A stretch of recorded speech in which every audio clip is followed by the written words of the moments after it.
ઉનાના સનખડા ગામના પ્રાથમિક આરોગ્ય કેન્દ્રમાં તમામ સુવિધાઓ છે, પણ તબીબ ન હોવાથી આરોગ્ય કેન્દ્ર અને 2 એમ્બ્યુલન્સ શોભાના ગાંઠિયા સમાન છે। આરોગ્ય કેન્દ્રમાં અંદાજિત 13 જેટલા ગામોના દર્દીઓ સારવાર અર્થે આવે છે। આ આરોગ્ય કેન્દ્રમાં એક મહિલા તબીબ પણ રજા પર જતા રહ્યા છે। મહિલા તબીબ રજા પર હોવાથી હોસ્પિટલ ખાતે આવતા દર્દીઓને રઝળવું પડ્યું છે, તેમજ લોકોને 15 કિલોમીટર દૂર ઉના ખાનગી હોસ્પિટલ અથવા તો સિવિલ હોસ્પિટલ ખાતે જવું પડે છે। ત્યારે વહેલી તકે તબીબની નિમણૂક કરવામાં આવે તેવી માંગ ઉઠવા પામી છે।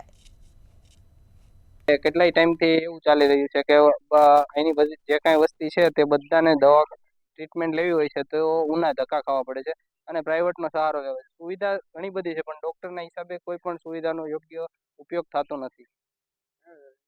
એમ્બ્યુલન્સ જે અહીંયા બંધ હાલતમાં છે, 7-8 મહિનાથી એમને બંધ હાલતમાં છે અને ધૂળ ખાઈ રહી છે, તો પ્રાઇવેટ વાહન અને પ્રાઇવેટના સહારે બધું હાલી રહ્યું છે અત્યારે। અને જો વહેલી તકે અહીંયા ડૉક્ટર મુકાય અને એમ્બ્યુલન્સ ચાલુ થાય એવી અમારી ઈચ્છા। પીએચસીમાં ઘણા સમયથી ડૉક્ટરની ખાલી જગ્યા હતી। ગયા વર્ષે એમબીબી ડૉક્ટર નિમણૂક થઈ, સતત 1 વર્ષથી ગેરહાજર છે।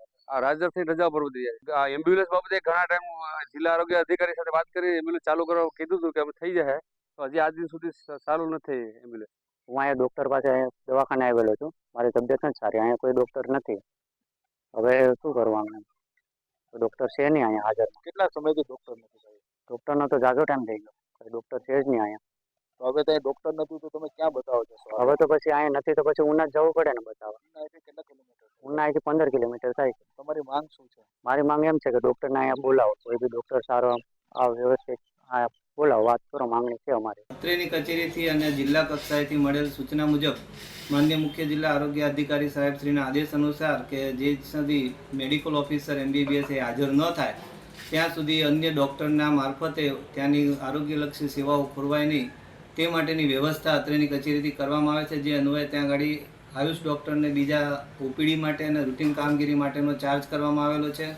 તે ઉપરાંત આશા બહેનો કે જેઓ લોકોના પેમેન્ટ પ્રાથમિક આરોગ્ય કેન્દ્ર કક્ષાએથી થતા હોય તે માટેની બી કામગીરી ખોરવાય નહીં તેનો વધારાનો ચાર્જ મને આપેલો છે કે જે અન્વયે કે એ લોકોના પગારના બી કોઈ પ્રશ્નો ઉપસ્થિત થાય નહીં।